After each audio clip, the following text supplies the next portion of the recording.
তো তোমাদের সাথে কিছু কথা শেয়ার করি, শেয়ার করলে নিজের একটু ভালোও লাগবে, মনটা একটু হালকা হবে। তো কিছু কথা, আমি এমন একটা জায়গায় আটকে আছি, তা তোমাদেরকে বলেও জানি না কিছু বোঝাতে পারবো কিনা।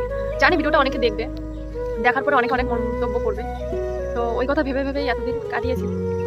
তো কিছু কথা কাউকে না পারি বলতে, না পারি সহ্য করতে, না পারি কিছু করতে। তো এই এখন বুঝি কেন মেয়েরা আত্মহত্যা করে, এখন বুঝি। আগে অনেক কিছু ভাবতাম, কিন্তু এখন নিজে ফেস করছি, তো ওই জন্য জানি এখন কেমন অনুভূতিটা হয় আর কেন মেয়েরা মারা যায়। তো না বাবার বাড়িতে এসে শান্তিতে 2 মিনিট থাকতে পারি, না শ্বশুর বাড়িতে যেয়ে একটু ভালোভাবে থাকতে পারি, যেরকম মানসিক অশান্তি মাথার মধ্যে ঘুরে, না আমার শরীরটা আমাকে সাথ দেয়। তো মানুষের মন ভালো থাকলে অনেক জায়গায় যেও ভালো থাকতে পারে।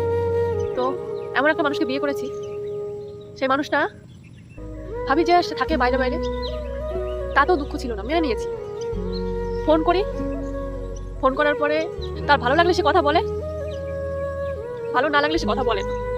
যদি আমার তো তারপরে যদি ভাবি যে তার সাথে একটু কথা বলে নিজের মনটাকে হালকা করব, নিজের মনটাকে বুঝ দেবো, তার কাছে ফোন করি, সে ঠিক আছে। আর আমার একটা খারাপ লাগা ভালো লাগা, তাকে কিছু বলতে গেলে বা একটা অসুবিধা হয়েছে তাকে বলতে গেলে, সে বলে ঠিক আছে, ঠিক আছে বলে রেখে ফোনটা কেটে দেয়। আর সহ্য করতে না পারে মাঝে মাঝে যখন বারবার ফোন করি, ফোন করে উল্টো পাল্টা 2-1টা খারাপ কথা বলে ফোনটা কেটে দেয়। তখন কি করবো আমি? নিজের মনটাকে শক্ত করে আবার পথ চলার চেষ্টা করি।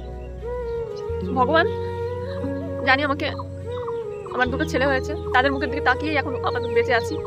2বার আত্মহত্যা করার চেষ্টা করেছিলাম, কিন্তু বেঁচে গেছি। অনেকে জানি আমার পিছনে অনেক কথা বলে, মাঝে মাঝে এমন মনে হয় কোথাও চলে যায় ছেলে দুটোকে নিয়ে, কিন্তু কোথায় যাব? মানুষের বাবা মার মুখের কথা ভেবে, বাবা মার মুখের দিকে তাকিয়ে চুপচাপ থাকি, মান সম্মানের ভয়। তার কাছে ফোন করলে, কোনো কোনো ফোন করলে তার একটাই কথা, তোর যদি ভালো না লাগে তুই অন্য কারোর সাথে কথা বল।